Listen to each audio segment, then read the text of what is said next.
우리 옆에 계신 분들과 함께 인사하겠습니다. 사랑합니다. 축복합니다.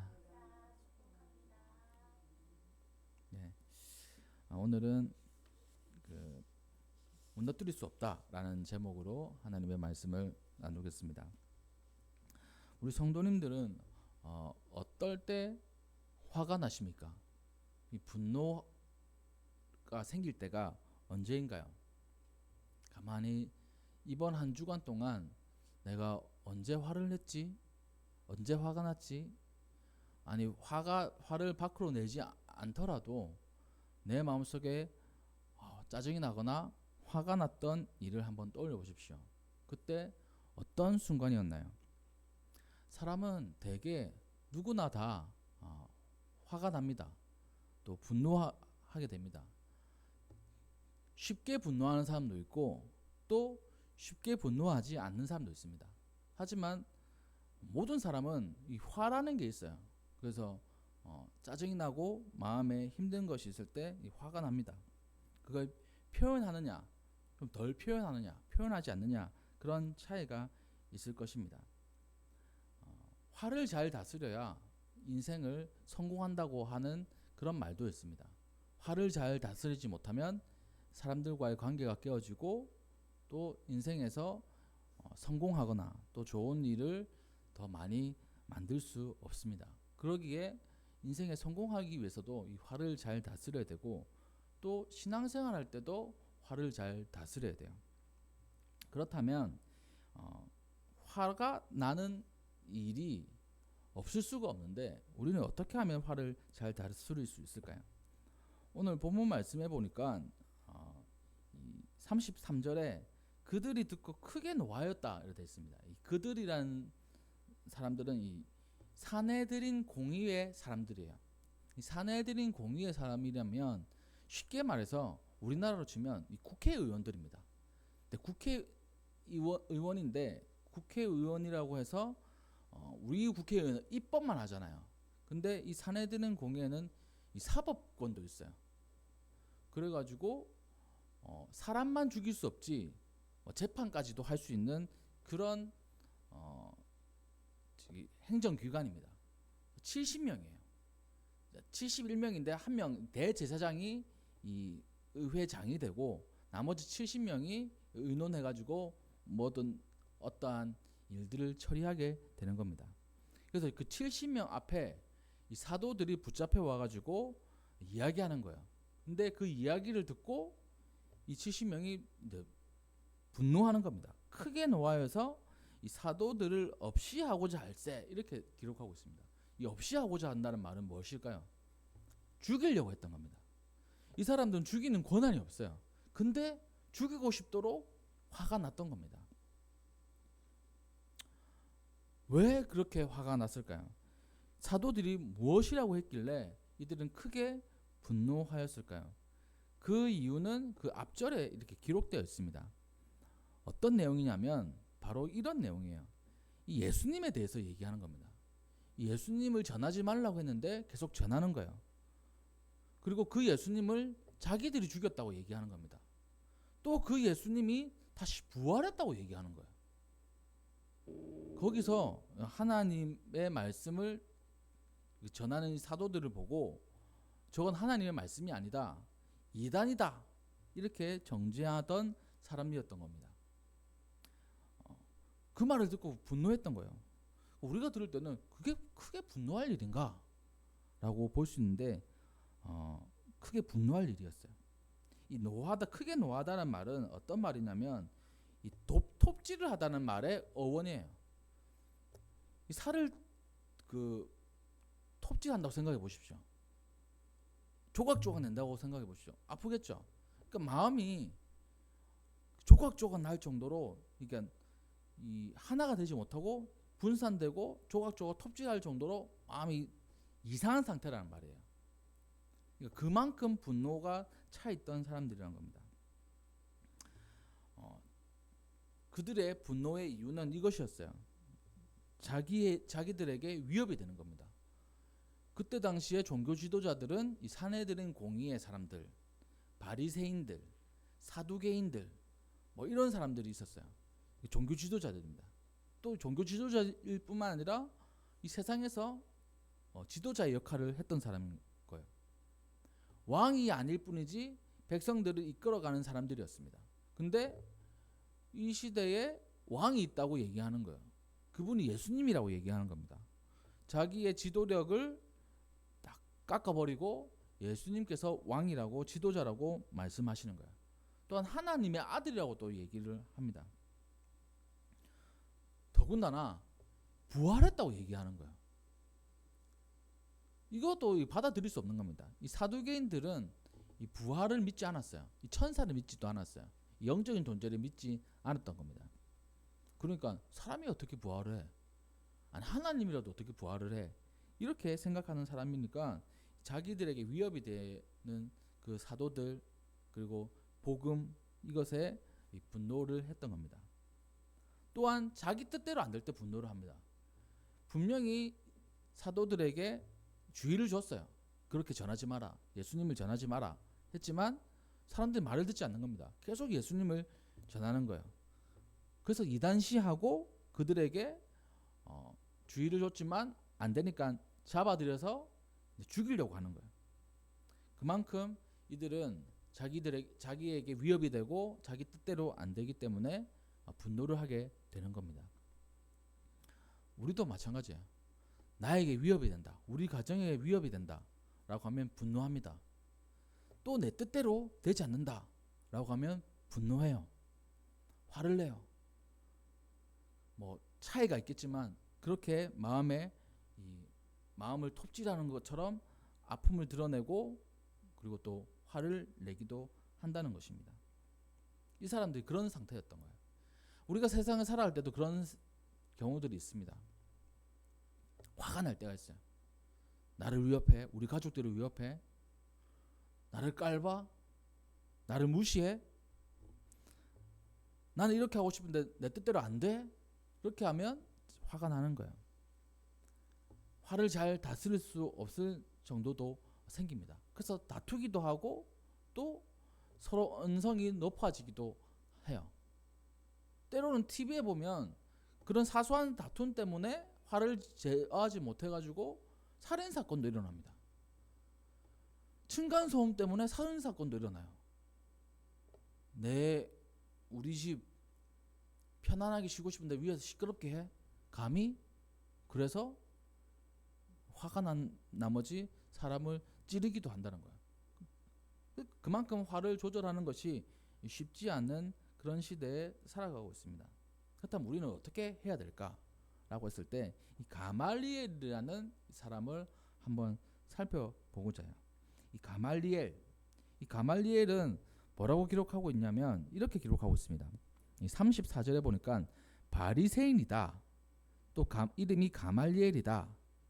또 율법 교사다. 그리고 백성에게 존경을 받는 자다.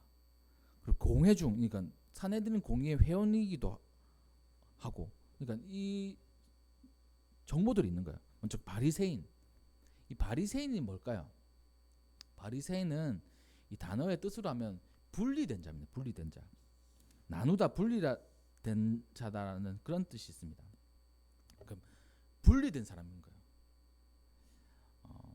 구약 성경 외에 전통으로 내려져 오는 것들을 표준으로 삼아가지고 그것을 지키는 사람들이었습니다.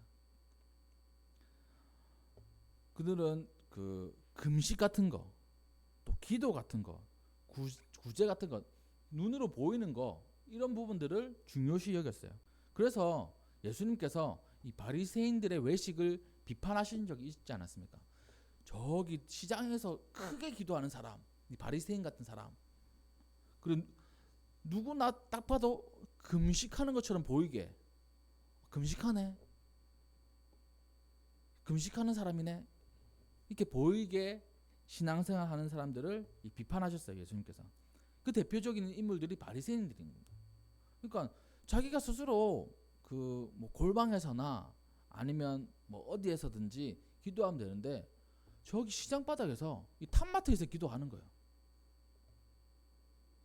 그러니까 지금 이 시대에 탑마트에서 기도하면 경찰서에서 와가지고 잡혀가겠죠. 근데 이 유대인들은 다 하나님을 믿는 사람들인 거예요. 누구나 다 기도하는 사람들인 거예요. 그래서 그 앞에서 기도를 하는 겁니다. 와, 저 사람, 저 바리새인은 와, 기도 진짜 열심히 한다. 여기 시장에서 와서 기도도 하네. 그리고 또 기도도 엄청 아름답게 하네. 아, 저런 단어를 쓴단 말이야.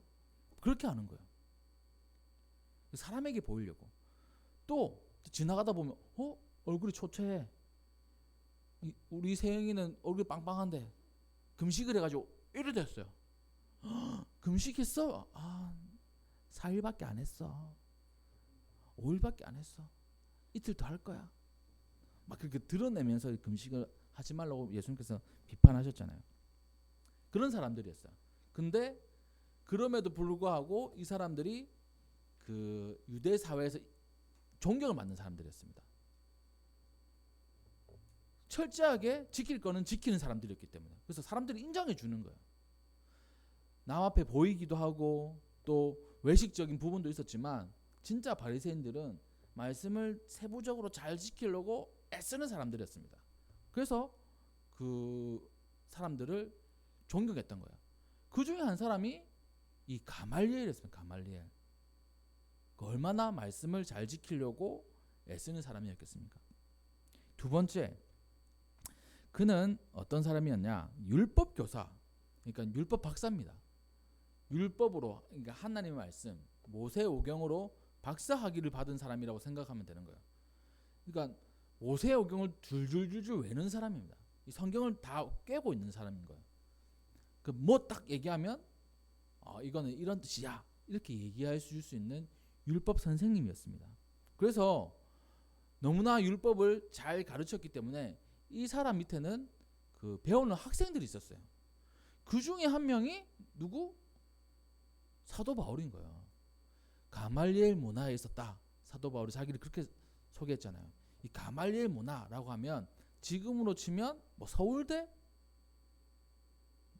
카이스트 뭐 이런 이렇게 생각하는 거예요. 이거 얼마나 대단한 거면 이 사도 바울은 유대인이지만 로마 시민권을 가지고 있는 사람이었습니다. 길리기아 다소에 사는 사람이었어요. 그러니까 우리나라에 사는 게 아니라 미국에 사는 거예요. 미국에 얼마나 좋은 대학이 많습니까? 하버드도 있고 또 뭐가 있어요? 하여튼 그런 대학들이 스탠퍼드도 있고 뭐 하여튼 뭐 좋은 대학들 많잖아요. 그리고 미국에 살면 그쪽 대학에 가는 게 당연한 거잖아요. 근데 한국으로 유학을 오는 거예요. 그러니까 길리기아 다소에 살면서 로마에 유학 가거나 아니면 더 큰 도시에 유학을 가는 게 아니고 이 이스라엘로 유학을 와서 가말리엘이라는 사람의 문화생으로 들어와서 거기서 공부하는 겁니다. 말이 안 맞는 거죠. 그만큼 가말리엘이 이 율법에 대해서 대단한 사람이었던 거예요.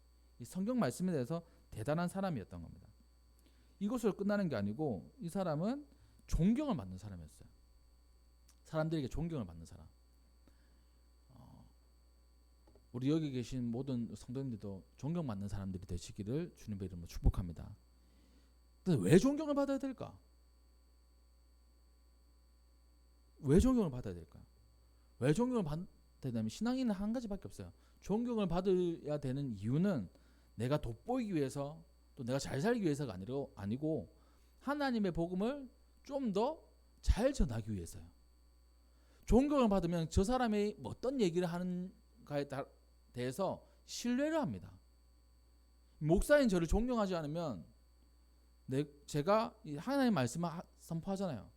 존경심이 없으면 저거 아닌 것 같은데 저런 말씀을 해 이런 생각이 드는 거예요. 제가 제 유익을 위해서 존경을 받는 게 아니라 하나님의 말씀을 전할 때 성도님들이 그것을 잘 받아들이려면 이 존경심이 있어야 돼요. 아빠에 대한 존경심이 없으면 아빠 말 듣겠습니까? 엄마에 대한 존경심이 없으면 엄마 말을 듣겠어요? 사장에 대한 존경심이 없으면 부하 직원들이 사장 말을 듣겠습니까? 그냥 월급 받고 말지 뭐 이렇게 하는 거예요. 존경심을 가지게 된다는 것은 정말 중요합니다. 왜냐하면 신앙인으로서 다른 사람들에게 우리는 복음을 전해야 되기 때문에. 이 가말리엘도 이 존경심을 받고 있었기 때문에 이 이후의 말씀들이 이루어질 수 있는 거예요. 가말리엘 한마디 하면 가말리엘 선생님께서 말씀하시는 거니까 우리가 들어야지, 이렇게 되는 겁니다. 그만큼 가말리엘은 사람들로부터도 인정을 받는 사람이었어요. 그리고 공회원이라고 있습니다. 사내들인 공회원, 앞서서 얘기했죠. 70명입니다. 이스라엘 사람들이 몇 명인지 모르겠지만 그 중에 70명이 뽑힌 거예요. 그 중에 한 명이었습니다. 이 사람들은 그러니까 뭐 천재들이에요, 천재들. 언어를 한두 언어 하는 게 아닙니다. 한 5, 6 언어를 하는 거예요. 자기 말 히브리어도 해야 되죠. 또 이때 당시 사람들은 아람어로 했어요. 아람어. 예수님도 아람어를 쓰셨어요. 아람어도 해야 되죠. 또 로마의 지배를 받고 있으니까 이 헬라어도 해야 돼요. 그리고 주변에 수많은 그 소수 민족들의 언어들을 할 줄 아는 사람이 바로 이 사내들인 공회원입니다. 사람들에게 인정도 받을 뿐만 아니라 또 최고의 위치에 오른 사람이 바로 가말리엘인 거예요. 바리새인이고 또 율법 박사이고 또 사내들인 공회원이고 또 사람들에게 존경을 받는 거예요. 그런 사람이었습니다. 근데 그 가말리엘이 사도들이 잡혀와서 이야기를 하고 또 사내들인 공회회원들이 저 사람들을 죽이려고 할 때 딱 나서서 얘기하는 거예요. 먼저는 이렇게 행동합니다. 34절에 보니까 사도들을 잠깐 밖에 나가게 했다. 이 행동이 얼마나 중요한 행동이겠어요? 사도들이 잠깐 밖에 나가게 한 이 행동이 여러분들 느끼기에는 어떤 행동인 것 같습니까? 이 사도들은 잡혀온 거예요. 죄인들이에요. 죄인들이기 때문에 뭐 있든지 없든지 상관이 없습니다. 여기 앞에 있는 사람이 있는 데서 얘기해도 돼요. 근데 잠시 밖에 내보냈어요. 최소한의 예의를 지킨 겁니다. 이 사람들에 대한 얘기를 할 거기 때문에 이 사람들 앞에서 하는 게 아니고 잠시 밖에 나가 계셔주세요 하고 그 사람들에 대해서 얘기를 하는 거예요. 온갖 모욕적인 말이 생길 수도 있습니다. 또 언성이 높아질 수도 있어요. 그런 것들을 이 사도들이 듣지 않도록 배려해 주는 겁니다. 이 배려심도 있는 사람이었어요. 이 대단한 사람이죠. 높은 위치에 있는데 이런 배려심까지 있는 사람이었어요.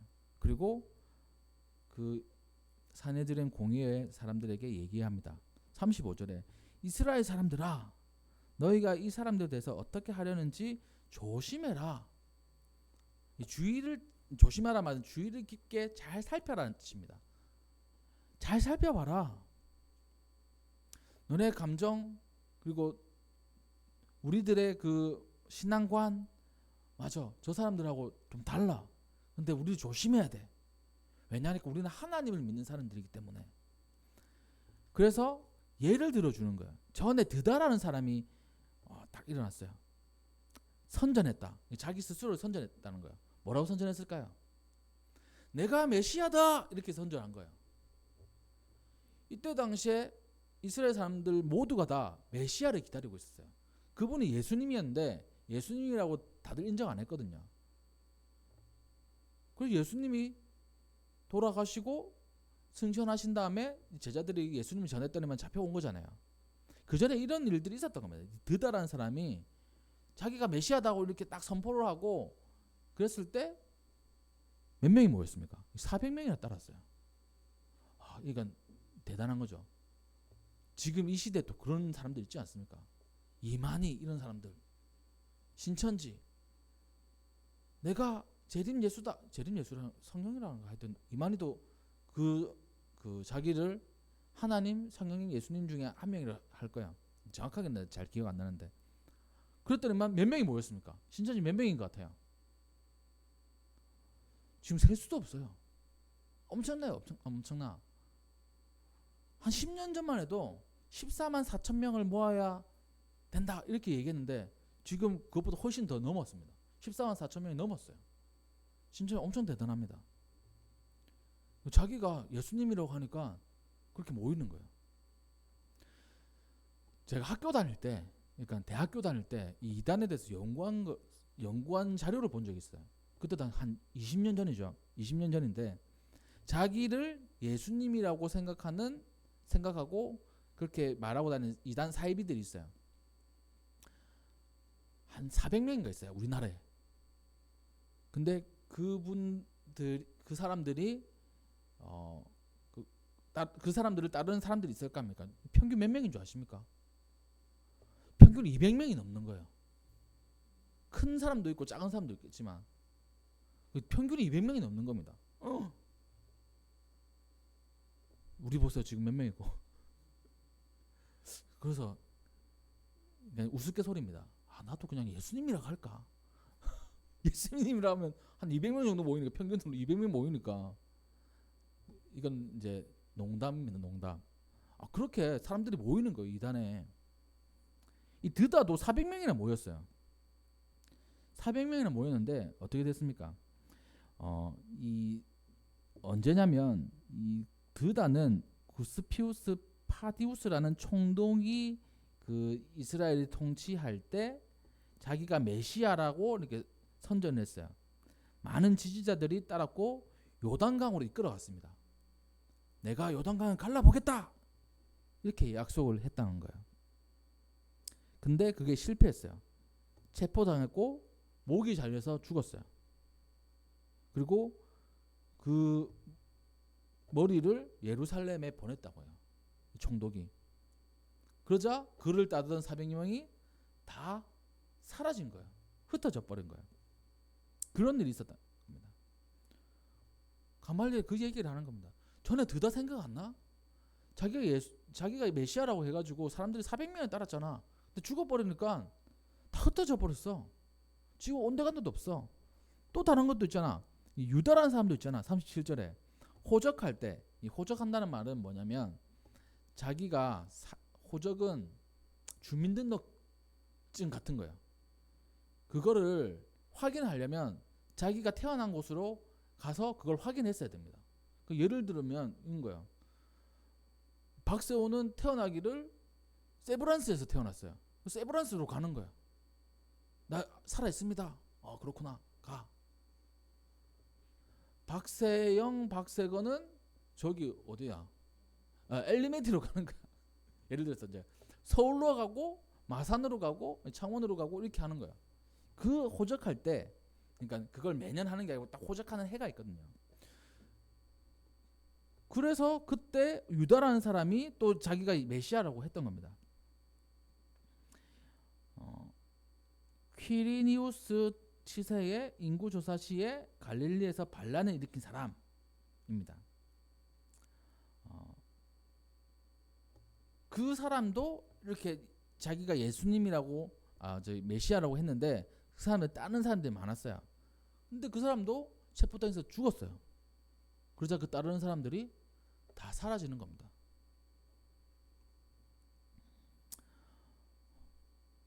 이 두 사건 여러분도 알지 않습니까? 자기가 메시아라고 해서 흥한 것 같지만 결국에는 그 사람이 사라지면 그 무리들은 다 흩어집니다. 이 예수 지금 없잖아요. 죽었잖아요. 이 사람들은 부활했다고 하는데 없잖아요. 죽었잖아요. 이게 진짜 하나님으로부터 난 게 아니면 이 사람들도 흩어질 거예요. 괜히 힘쓰지 마세요. 이렇게 얘기하는 겁니다. 39절에 만일 하나님께로부터 났으면 너희가 그들을 무너뜨릴 수 없다는 거예요. 그러니까 하나님의 일은 무너뜨릴 수 없다는 겁니다. 도리어 하나님을 대적하는 자가 된다는 거예요.